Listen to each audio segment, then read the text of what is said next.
Welcome back. We are back with Mary Schlesinger, who is one of our specialists in our Reston clinic, and she does metronome therapy, which I'm just finding so fascinating to learn more about.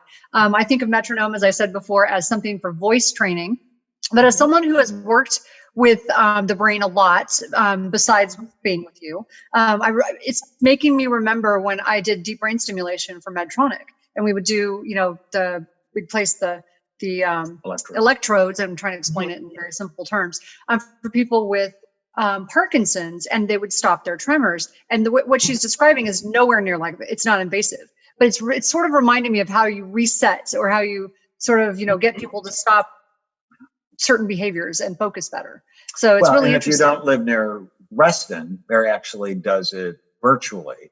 It's fascinating. And they're home trainers to better balance the brain. And what I like is it's non-invasive. Yeah. And so whatever you learn, post on any of your social media channels and take a picture and send it to us. You can also go to brainwarriorswaypodcast.com and leave a comment, question, or review, and we'll enter you into a raffle with one of Tana's cookbook or my new book, The End of Mental Illness. And the whole idea behind the end of mental illness is it begins with a revolution in brain health. And interactive metronome training is where it's part of that revolution in brain health, to train the brain to work in a healthier way, as opposed to just thinking about medicating the brain. So welcome back, Mary. Do you have some cases you've worked with that you could just talk about? Why did they come to see you?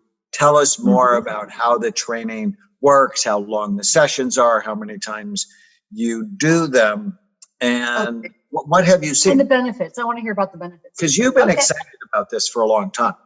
Yeah, I'm very sold on this technology. Let me explain how it works first, and then I'll tell you about a couple in their 80s who came from metronome. And then if we have time during the hour, I'll also talk about a student who had tremendous results. So first off, if you were to just walk down the hall and look in and watch me work with somebody, it doesn't really look like there's that much going on. I mean, they have headphones on, and there's that sensor strapped around one hand, in the palm of the hand, maybe both hands. And they'll have a computer screen in front of them, and they're tapping. But what's actually happening is that they're hearing not just a metronome, but a metronome that's measuring their performance to 1/1000th of a second. And on that screen in front of them, what they're seeing is feedback that's telling them if they're a little bit off the beat and by how much. So it's not trying to trick them. It's just giving them very accurate feedback because it's to 1/1000th of a second. So a lot of the people I work with have focus and concentration issues. And so when they're with me, especially in the beginning, we're only going to do exercises that are 1 minute or 3 minutes long because they can't hold it that long. And so with every single beat, they're getting that feedback, and I'm standing or sitting next to them, and they're trying to track with the beat. Well, the millisecond that they start to think of something else, what they did that morning, what they're going to do later, it tells on them because their timing is off, just that fraction. And so I can see how well they're staying on the beat, and they can see it because everything is scored. So there's ways that they're signaled to make some corrections. So over time, we take these short exercises within the hour and we lengthen them so that they're holding that concentration longer and longer and longer. So that's one aspect of it. But another aspect of it is that with every tap and they see the screen light, the brain has to take in the information and plan, sequence, and execute that muscle movement. So there's a whole visual processing thing that's going on here. And you have to remember, people are doing this, and by the time they're done, it might be 21 or 23,000 reps. So you've really worked on these different areas that I'm going to mention. So they are taking this information in and making their adjustments. But there's something else that's going on. The tempo, we can change all of these elements, but the tempo is set at 54 beats a minute. So it's basically clank, clank, clank. It's not that fast. And I believe that they purposely kept the tempo slow like that, because if most of us tend, I think, my opinion is to be a little to the impulsive side. And what happens by having the tempo slower is with every single beat, you have to hold back a little bit. So you do that holding back 20 something thousand times, you've changed that part of your brain that has to do with impulsivity and the ability to self-regulate. So let me give you an example. If I put a hand sensor on your hands and headphones, and I turned the tempo up so it was faster, you would actually probably get a better score than by having it slower, because it requires more out of you to really have to hold back and to try and be on the beat at a slower tempo. So all those ADHD kids or people with PTSD that are finding themselves impulsive or autism, whatever, that's helping. And then on top of that, what's happening is that there's an auditory component. So once they get comfortable, maybe after the first session, I start to bring in some background noises.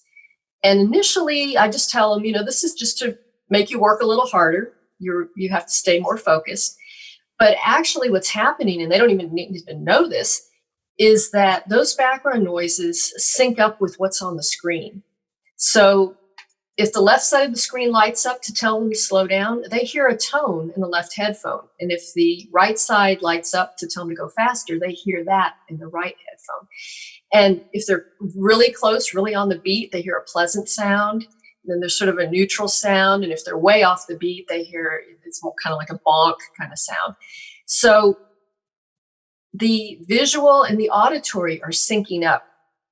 So, you put all this together with all of these repetitions, and you're creating these neural connections, and you're getting them to the point where they're hardwired. And their research shows that you go a year out and those gains are typically still there, unless they have something like Parkinson's or something degenerative where they need to tweak a little bit every so often. So, it all kind of comes down to doing movement with something cognitive. And in this case, movement with audio, with visual. And when you put it all together, and maybe Dr. Amen can explain this, then it kind of goes where it's not into my area of expertise, but there's some type of a synergistic effect by putting all of these things together. And so, that's what's going on when you're. So we actually see their cerebellum activate. This just incredibly beautiful, important part of the brain, which on SPECT for a lot of our patients is sleepy. It's just not working as hard as it should, especially in ADD, especially in autism or a traumatic brain injury. So it's a tool to really rehabilitate their brain. We only have 2 minutes left. Tell us about the 80-year-old couple. Okay. Well, they're obviously an 80-year-old couple, and they were perfectly active. And then one day she had a stroke. So she completed her rehab, and they told her, there was nothing else to be done. This was as far as it was going to go. She started coming for metronome. She had balance issues. The left side wasn't working so well. She was using a walker, and she could walk without it, but she had to be near furniture or near a wall so that she wouldn't fall and have something happen. So I timed her going up and down the stairs every time she came. And when she first started, it was taking her 48 seconds to go down one flight of stairs in a home. By the time she was done, it took her 24 seconds. Wow. So we cut that time in half. And obviously when things like stroke happen, you want to get it back to as close as you can back to what was your normal. So that was her really nice outcome. Now with Tom, her husband, he was basically just driving her over. But once we got started, he said, well, gee, I think I could use this too. And so he started going through the training. And the thing that I noticed about Tom, when we first, I knew them from before, but when we first got together, when we were talking, it was just a normal, how are you, how's the weather, and so forth. But by the time he was done with the program, I don't even know how to describe it. He was much more involved in the conversation, asking questions, giving more in-depth answers, bringing up other pieces of information. And the only way I can describe it, because like I said, I didn't notice anything being problematic before, but I felt like Tom was more present.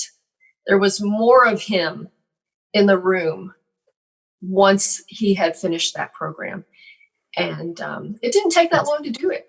It was relatively quick. But so that was, just. How many sessions on average for these two people? So one person with a stroke, the other person just wanted to be better. Right. It kind of goes person to person. But if I remember correctly, Fritzy, the one that had the stroke, came either 17 or 18 times, something like that. So it wasn't too long. And then Tom came, I think it was about 15 times, because he started a little bit after her. And we just did them back to back, not at the same time. But when it comes to, say, ADHD, I used to try and fit everybody into 14 or 15 sessions, but I learned that that's not everybody. So, I usually say somewhere between 14 and 17 sessions, maybe 18. Those with autism a little bit more. If something really, really serious, then we might go into the, 20s. But it's not something that you're doing for a long time. You try to get to the bulk of your gains, and then you're at a safe place to stop. But some people don't want to stop. They want to keep going for more gains. And so we do it that way as well. Excellent. I love that. Cool. All right. When we come back, we're going to talk about more practical examples of how the interactive metronome and enhancing the cerebellum overall. We're getting ready to do a new project with the USATT. It's the United States of America Table Tennis Organization. Optimize the cerebellum, change the cerebellum, change your life. Stay with us. If you're enjoying the Brain Warriors Way podcast, please don't forget to subscribe so you'll always know when there's a new episode. And while you're at it, feel free to give us a review or 5-star rating, as that helps others find the podcast. If you're considering coming to Amen Clinics or trying some of the brain healthy supplements from BrainMD, you can use the code podcast10 to get a 10% discount on a full evaluation at amenclinics.com or a 10% discount on all supplements at brainmdhealth.com.